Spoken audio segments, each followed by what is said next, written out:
Good afternoon, everybody. How are we? It's a newsy day indeed. And last night we saw the very best of America.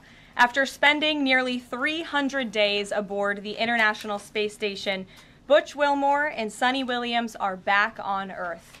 These two incredible astronauts were only supposed to be up there for 8 days, but because of the Biden administration's lack of urgency, they ended up spending 9 months in space. Joe Biden's lack of courage to act boldly and decisively was a big reason why Butch and Suni did not make it back until yesterday. But President Trump doesn't waste time. Immediately after taking office, President Trump directed Elon Musk and SpaceX to rescue these brave astronauts alongside NASA. The president also called the acting administrator of NASA and told her to bring the astronauts home as soon as possible. As acting administrator Janet Petro said herself yesterday, per President Trump's direction, NASA and SpaceX worked diligently to pull the schedule a month earlier. The president looks forward to welcoming Butch and Suni to the Oval Office when they are recovered. This historic mission brings new meaning to President Trump's promise to always look out for the forgotten man and woman. On another important matter, yesterday, President Trump and President Putin spoke about the need for peace and a ceasefire in the Ukraine war. Both leaders agreed this conflict needs to end with a lasting peace and also stressed the need for improved bilateral relations between the United States and Russia. President Trump also spoke with President Zelensky this morning to align both Russia and Ukraine in terms of their needs and requests. As President Trump has said repeatedly, the precious lives and money that both Ukraine and Russia have been spending in this war would be better spent on the needs of their people. This terrible conflict would have never started with President Trump in charge, but he's determined to end it once and for all. President Trump also promised maximum transparency and a commitment to rebuild the trust of the American people in our intelligence community. Part of that promise was to fully release previously classified records related to the assassination of former President John F. Kennedy, and he made that happen yesterday. This historic release consisted of approximately 80,000 pages of previously classified records that are now published. The records are available to access either online at archives.gov/JFK or in person, accessible to the American people at the National Archives in College Park, Maryland. Records that are currently only available for in-person viewing are being digitized and will be uploaded in the coming days. On another note, positive economic data continues to pour in, showing the immediate impact of President Trump's pro-growth agenda. After suffering a steep decline in the final year of the Biden administration, the manufacturing sector came roaring back in February.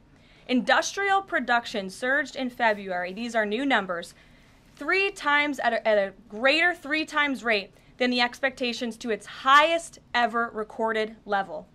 And President Trump's laser focus on massive deregulation and unleashing our domestic energy industry is leading to stabilities for Americans' bottom lines. As Newsweek summed it up today, gas prices are plummeting under President Trump. And the Trump administration continues to make American communities safer through our ongoing mass deportation campaign of illegal alien criminals.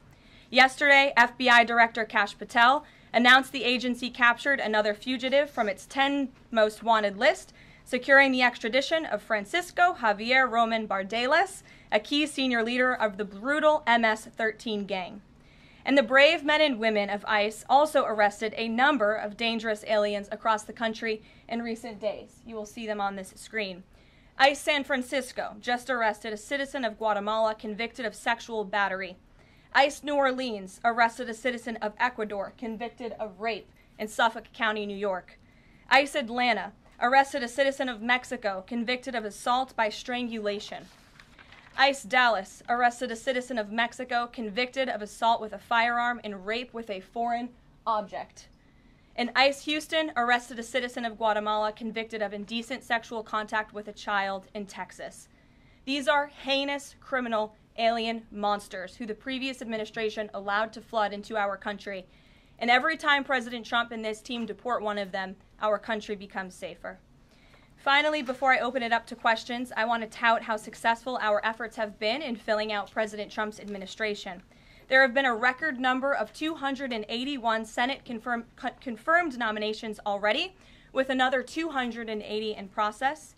Here at the White House, OPM and GSA, we have filled 100% of the total number of slots.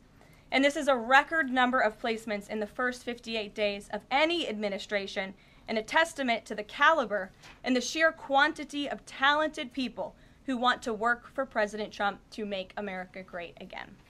Here in our new media seat today, we have Katie Pavlich. Katie is the editor of townhall.com, which is a subsidiary of Town Hall Media. It's a leading conservative news and opinion outlet based right here in Washington, D.C., with writers and journalists reporting around the country. Last year, Town Hall Media had 60 million unique users and 1.4 billion page views, with a broad reach on a number of social media platforms. With that, Katie, please kick us off. Thank you, Karoline. Really appreciate it. Sure. Thank you.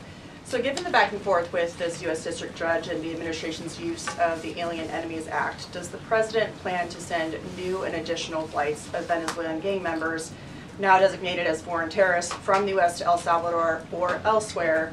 Can Americans expect to see those flights sometime soon? Americans can absolutely expect to see the continuation of the mass deportation campaign that has been successfully led by this President, Secretary of Homeland Security Kristi Noem, and also our Secretary of State, Marco Rubio. Since you brought up the judges, I would like to point out that the judges in this country are acting erroneously. We have judges who are acting as partisan activists from the bench. They are trying to dictate policy from the President of the United States. They are trying to clearly slow walk this administration's agenda, and it's unacceptable. As the President said last night, we will continue to comply with these court orders. We will continue to fight these battles in courts, but it's incredibly apparent that there is a concerted effort by the far left to judge shop, to pick judges who are clearly acting as partisan activists from the bench in an attempt to derail this president's agenda. We will not allow that to happen. And not only are they usurping the will of the president and the chief executive of our country, but they are undermining the will of the American public, tens of millions of Americans who duly elected this president to implement the policies that are coming out of this White House. And then one more question. Senate Minority Leader Chuck Schumer said yesterday that he was united with Democrats in working against Americans who, quote, their attitude is, I made my money all by myself, how dare your government take my money from me?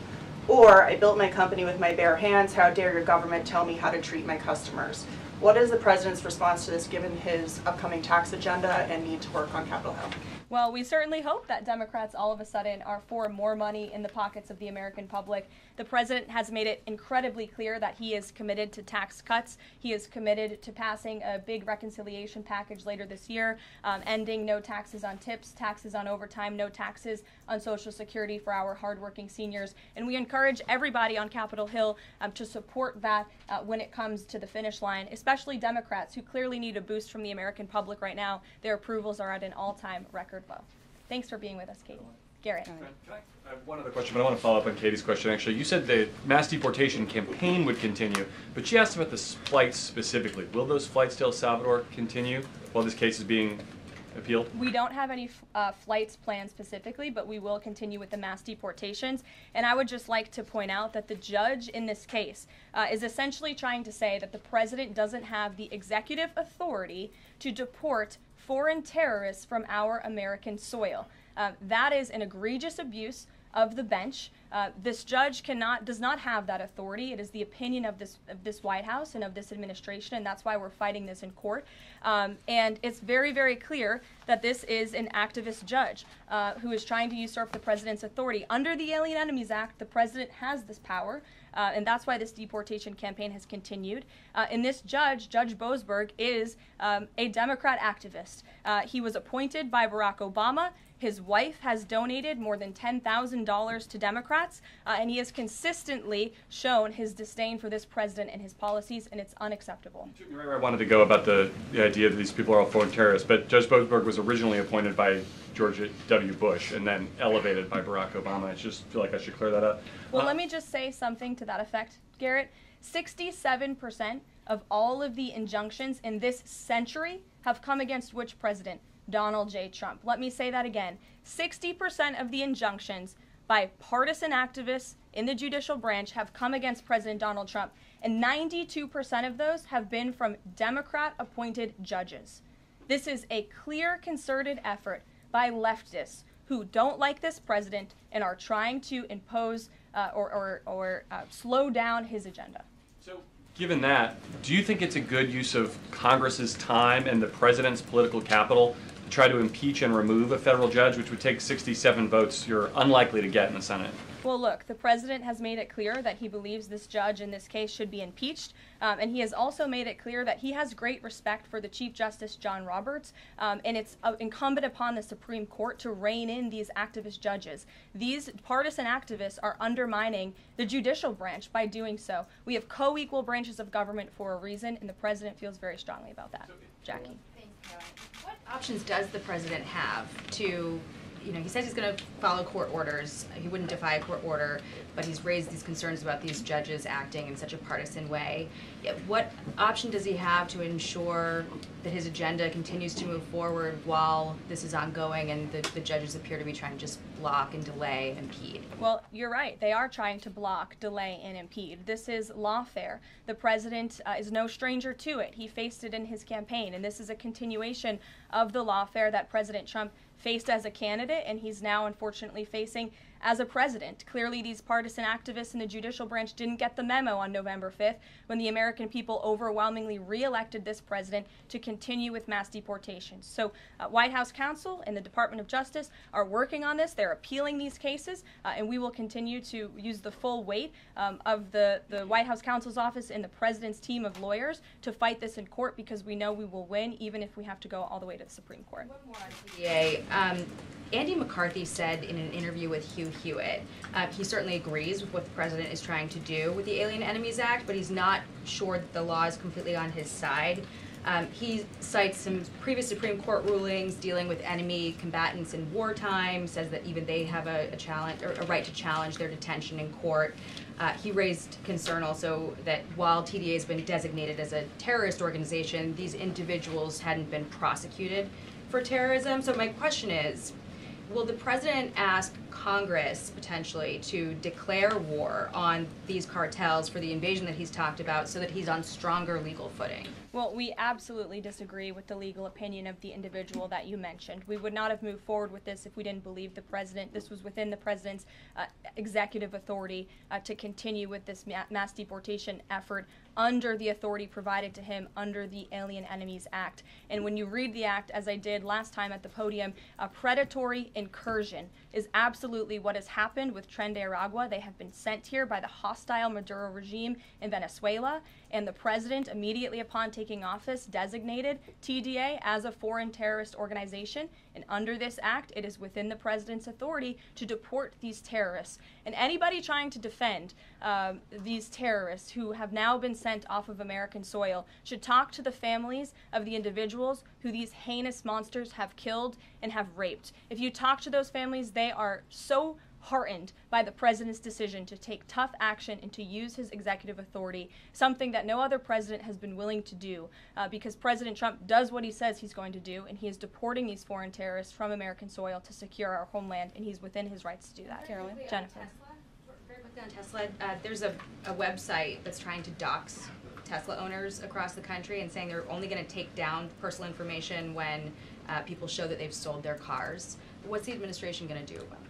I haven't seen that website, but we certainly think it's despicable, the violence that has taken place against Tesla, the company, its employees, and also just Americans who have chosen to drive an electric vehicle. Many of them are Democrats, by the way. Democrats were big supporters of Tesla and of electric vehicles until Elon Musk decided to vote for Donald Trump. So we would like Democrats to also come out and condemn this heinous violence that we have seen, and I believe the Attorney General has said she's investigating these incidents as acts of domestic terrorism. Jennifer. On Ukraine, can you say, is the White House going to pause foreign military aid or intelligence sharing with Ukraine, as Russia says it's pushing for, and then have a follow-up on the Federal Trade Commission? Sure. When it comes to Ukraine, I do have a statement for you from the National Security Advisor and also the Secretary of State. First, I'd like to reiterate what the President said earlier following his call with President Zelensky this morning. He said he just completed a very good telephone call with President Zelensky. It lasted approximately 1 hour. Much of the discussion was based on the call made yesterday with President Putin in order to align both Russia and Ukraine in terms of their requests and needs.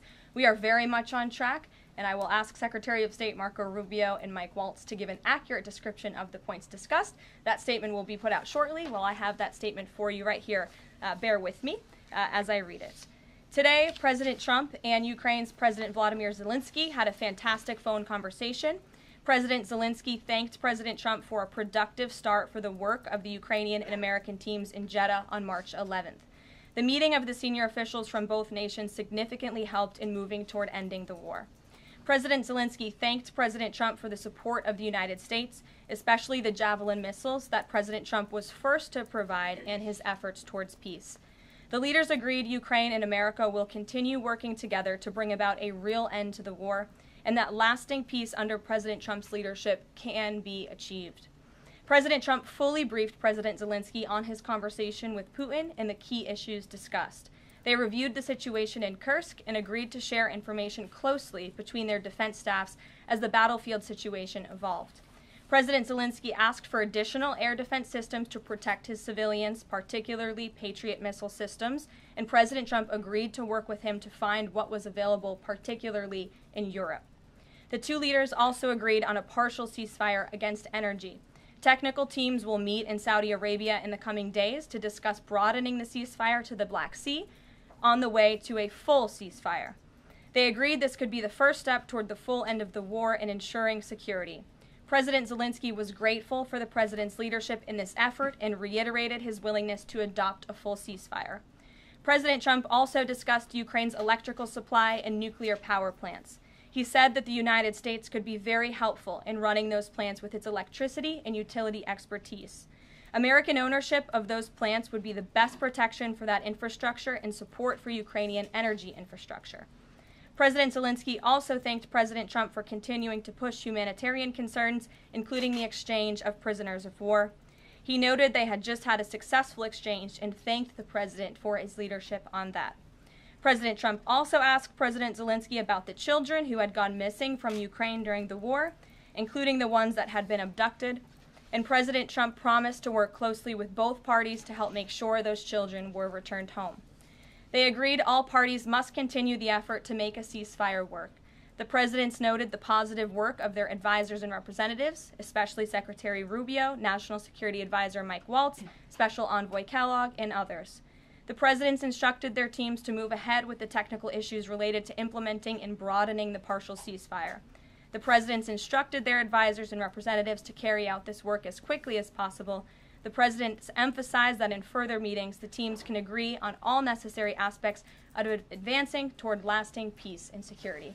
That is a lengthy statement that was just given to me, so thanks for bearing with me. Our office will, of course, provide this after. And as you know, as I just pointed out in the statement, the president's team of negotiators and national security experts will be heading to Saudi again later this week to continue working on and ironing out the details. But I would just like to emphasize we have never been this close to peace, and it's only because of President Trump that we are here. I think a couple of years ago, as you all reported on the war, it was incomprehensible to have a partial ceasefire in this conflict. And today that is true because of the leadership of this president. So they agreed to closely share information between their defense staffs. Does that mean all intelligence sharing will continue? So the White House is rejecting Russia's request to pause. Intelligence sharing in terms of defense for Ukraine will continue to be shared. Mary. Thanks, Caroline. I have two questions. One on the United States Institute of Peace and then on the Supreme Court, if that's okay. Sure. So on the United States Institute of Peace, this is a little bit wild. I understand the old president refused to leave after he was removed from his position. He barricaded himself in his offices, had to be escorted out by police, left the building without Wi-Fi, telephones, elevators, and more, and is now telling media that Doge broke in and illegally removed him. So can you comment on this sequence of events and specify, did Doge illegally enter? I'm really glad you brought this up, Mary. We were made aware of this story by individuals at Doge, at Elon Musk's team, and also at the State Department who were unable to access this building. And it became very clear that there was a concerted effort amongst the rogue bureaucrats at the United States Institute of Peace to actually physically barricade themselves essentially inside of the building to prevent political appointees of this administration who work at the direction of the President of the United States to get into the building. There was a piece in the Daily Caller, thank you for sharing the truth on this, about what happened. Staff contacted the MPD in an attempt to prevent Doge personnel from entering. They barricaded the doors. They also disabled telephone lines, internet connections, and other IT infrastructure within the building. They distributed flyers internally, encouraging each other to basically prevent these individuals from accessing the building. I use this to say this is what Doge and this administration is facing. It's a resistance from bureaucrats who don't want to see change in this city. President Trump was elected on an overwhelming mandate to seek change and implement change, and this is unacceptable behavior. Thank you. Just really quick on the Supreme Court. I know it's been almost 3 years now since the leak of the draft Dobbs opinion to Politico, actually. A leak which sparked protesting outside the homes of the justices and even brought on one attempted assassination attempt. I know Justice Alito said that it made the justices targets for assassination, but yet the Supreme Court has not tracked down any leaker. Does the White House have interest in finding out who that leaker was, and can you comment on that at all? I know generally speaking the president has an interest in finding leakers and he believes it's unacceptable, and it's the position of this administration. You've seen the Secretary of Homeland Security has taken tough action at her agency. Leaking is unacceptable to this president and to the leaders across the board in this cabinet, especially when it puts people in harm's way. Caroline. Sure. Thank you, Caroline. A mom whose daughter was forced to change in a locker room with a biological male at school filed a complaint with the DOJ. How will the Trump DOJ deal with violations of President Trump's orders protecting women and girls like this? I would defer you to the Department of Justice on that specific case, but the president has made it incredibly clear that it is the policy of this administration that there are only two genders, male and female, only two sexes rather, male and female, and that we are not going to tolerate such behavior by men pretending to be women. The president will continue to strongly stand for the rights of women and girls, not just in sports and on athletic fields, but also in private spaces like locker rooms and bathrooms. Sure. Go ahead. Thank you. On the FTC, two quick questions. Can you explain the president's thinking in his decision to fire the two Democratic commissioners, especially given that Mark Meadow is on track to be confirmed next week and there would be a Republican majority? My biggest question is why now? Sure.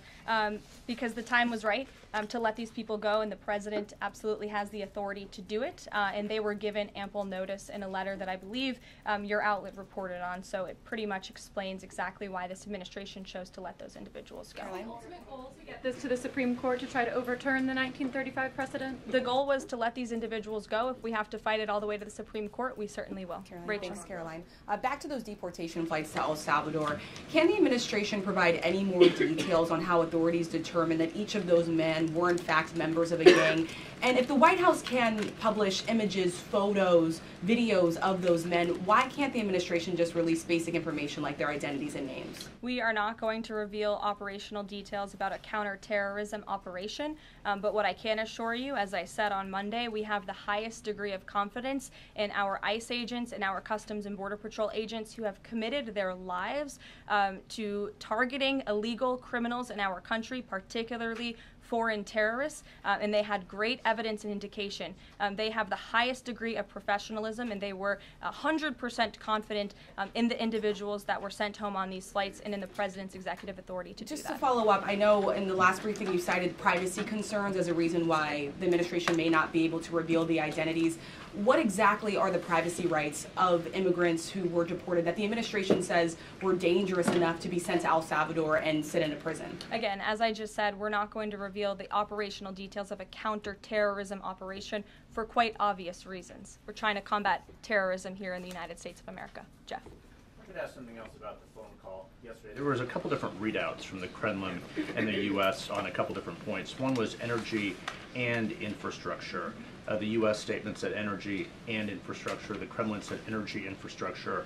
What is your understanding of what the actual substance of that disagreement was? Then I have one other question on that. I would defer you to the readout that was provided by the White House. That's our understanding, and that's the truth. And if I could ask a question about the judge as well. How does a president define a bad judge? Is it just someone who disagrees with him?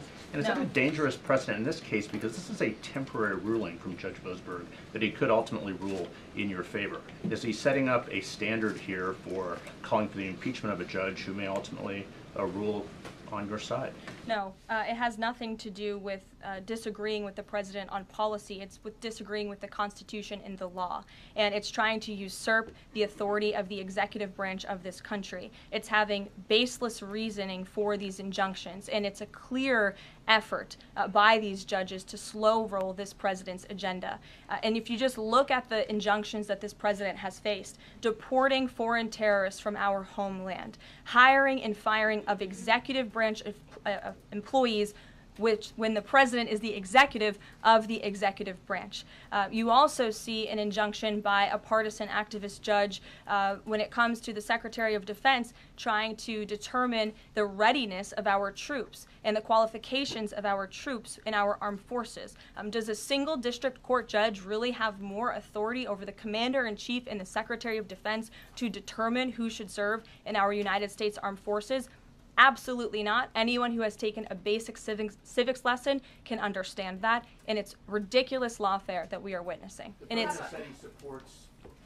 I'm sorry. The president said he respects the Chief Justice here. Does he respect him specifically on this case and this opinion, or respects him overall? And has he spoken to any other Supreme Court justices? The president respects Chief Justice Roberts overall. He just expressed that to me in the Oval Office, but it's also quite clear that the Supreme Court needs to rein in these judges who are acting as partisan activists, and they are undermining the judicial branch, and it's a dereliction of duty on their behalf. Deanna, go ahead. Thank you so much, Caroline. On the call with Zelensky, did they discuss the minerals deal at all?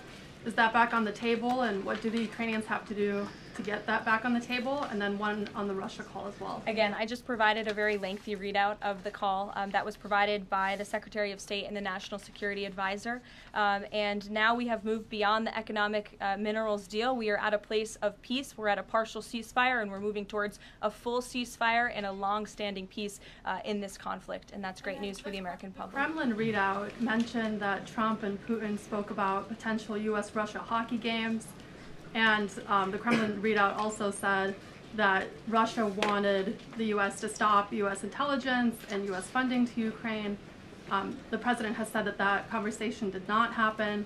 Just wondering if you can get us any more clarity on that. And also, again, if it's energy infrastructure or if it's energy and infrastructure, because I think there is a big difference between that. Again, as for the readouts of the call, I would defer you to ours. And when it comes to the topic of hockey, it did come up. However, we're more interested in securing a peace deal than scheduling hockey games right now. Sean. Hey, about the deportation flight. So was it the president himself who directed the planes to stay in the air after the judge ordered them to turn back? The president invoked the Aliens Enemies Act with a proclamation, which then directed the Department of Homeland Security and the Department of State to move forward with the plan of action. And as I said yesterday, all of the planes that were subject to the judge's written order took off before the order was submitted in court. I was asked and answered that question multiple times yesterday. Kate, go ahead. Is the president still considering pressuring Russia with sanctions or tariffs to try to get a full ceasefire? And is there any kind of deadline or timeline that the White House has in mind for when that pressure might ramp up? Again, the president had a nearly 2-hour-long call with President Putin yesterday. We provided a readout of that call, and we have his negotiating team heading to the Middle East this week to continue these discussions in regards to sanctions and any other details. I'm not going to give a readout of those from this podium. And on TikTok, is Oracle the leading contender for a deal? And would the U.S. back a deal that keeps TikTok's algorithm and the underlying technology still in Chinese hands? As President Trump does so well, we don't get ahead of ourselves when we are in the midst of the art of the deal. So when the president and this team are ready to announce a deal on TikTok, which is a high priority for the president, we will make that known. I've seen that reporting, but I'm not going to comment on it just yet. Sure, go ahead. Thank you, Press Secretary Leavitt. Some prominent Trump supporters have been making the case that Derek Chauvin deserves a pardon. They argue that he did not receive a fair trial. Joe Biden and other Democrats actually implied that he was guilty while the trial was going on. BLM rioters had these jurors under immense threat and pressure. mainstream media, frankly, many news outlets here today are complicit here. They chose to ignore the autopsy report. They chose to ignore the full body camera footage. They decided to slander Derek Chauvin as a racist cop instead. Does the administration believe Derek Chauvin received a fair trial, and will they consider a pardon moving forward? The president has been asked and answered this question. He said it's not something he's considering at this time. Philip. Thank you. Two questions. First, just a follow-up on the readouts from those calls. When it comes to the discrepancies between the U.S. and Russian readout of that call between President Trump and Putin, is it the president's assessment that something is getting lost in translation, or does he believe that the Russians are trying to play games here? Nope. The president believes in his team that put the readout out, and he also put his own out on Truth Social. We've been incredibly transparent about all of the president's calls with foreign leaders, and again, I would defer you to the readout. And then following up Michael. on... Thank you, Karoline. White House said yesterday that gas prices across the U.S. have fallen for the fourth straight week. 34 states now seeing gas under $3 a gallon. This limited ceasefire with Ukraine regarding oil refineries, energy, will that affect gas prices here in the U.S.? Well, it's certainly the president's hope that gas prices will continue to fall, and he's working every single day to ensure that we do. As you just mentioned, there's been very encouraging data. Inflation is cooling and gas prices are falling. The president has established a National Energy Dominance Council, and it's ultimately the president's goal, and this administration is working hard on it every single day, to increase our energy production right here in the United States of America, to have it Trump energy boom like we saw in our first term, which will not only lead to lower fuel prices here at home, but also lessen the rate of inflation that was created by the previous administration. And one more on Tesla, Caroline. Tim Walz, Governor Walz, saying last night he frequently checks Tesla stock. In doing so, to quote, give me a little boost during the day. How should Americans view politicians who take pride in the downfall of an American car company? I think that's quite sad, but I think Governor Walz unfortunately is living a sad existence after his devastating defeat on November 5th. Reagan, go ahead. Thank you, Caroline. Across the country, Tesla cars are being lit on fire, dealerships are being shot up, Molotov cocktails are being used. There was a website posted yesterday that shared the addresses of private Tesla owners and reportedly had Kash Patel's information on it. AG Bondi has called this acts of domestic terrorism. Does the White House have any indication that this is some sort of coordinated movement, or that it's being funded by some outside group? And do you know if the investigation by the DOJ is being investigated as incidents of organized terror? I believe the Attorney General has made her comments clear on that. She is investigating these events as acts of domestic terrorism, and we fully condemn them. And as I said earlier to Jackie's question, we think it's despicable what is happening to not just this American company, but also their innocent employees. And again, innocent Americans who drive these vehicles. We condemn it wholeheartedly. Sure. More than 24,000 workers in 18 agencies are in the process of being reinstated. What is your message to these workers, and can you assure them they won't be fired again as the administration directs agencies to do more layoffs? Well, the administration is complying with the court's order. Again, as I have spoken about repeatedly, we think it's despicable that we have judges acting as judicial activists, partisan activists, trying to dictate who the President of the United States, the executive of the executive branch, can hire and fire. We have never seen anything like this. We are fighting this in court, and we will continue to fight it all the way to the Supreme Court if we have to. And as for federal employees, it's been the very common sense position of this president and the administration that bureaucrats here in Washington, D.C. need to show up to the office just like the rest of America. Middle-class Americans, from doctors to business owners to teachers to law enforcement officers, have to show up to their offices every single day. And the president has made it a clear priority that people in this city have to do the same. And we are also continue to be committed to reducing the scale of our workforce and to reducing the size of our federal bureaucracy here in Washington, D.C. to save taxpayers' money. Annie, go ahead. Thanks so much. In the statement that you read, you referenced the president's interest in helping return Ukrainian children to their parents and to their families. There's an organization that provides intel and information about those children that their aid has been cut. It's a Yale University program that used foreign aid. And I'm curious if, as part of this new thinking with Ukraine, that aid might be unfrozen. I have no updates about that or that specific program at this time. Karen. Thanks, Caroline. Just a follow up on your answer to the question on the minerals deal. You said that the White House has moved beyond the minerals deal. What does that mean? Is that no longer on the table? Nope. It means the minerals deal was that first set of framework that you all saw in that very public meeting with President Zelensky and President Trump in the Oval Office. We are now focused on a long-term peace agreement. As you know, on that deal, or that meeting between President Zelensky and President Trump, the Ukrainian president at the time wasn't talking about a greater peace deal. We are now at that place where we are talking about that. So we've moved beyond just the economic minerals deal framework, and we're looking at a lasting ceasefire. Right now we're at a partial ceasefire, but again, the president is sending his highly skilled, intelligent, and experienced team to Saudi Arabia later this week to continue fighting for peace in this conflict. And I would just reiterate one more time, we have never been closer to peace than we are today. Thank you very much, everybody. We'll see you later. Thanks, Caroline.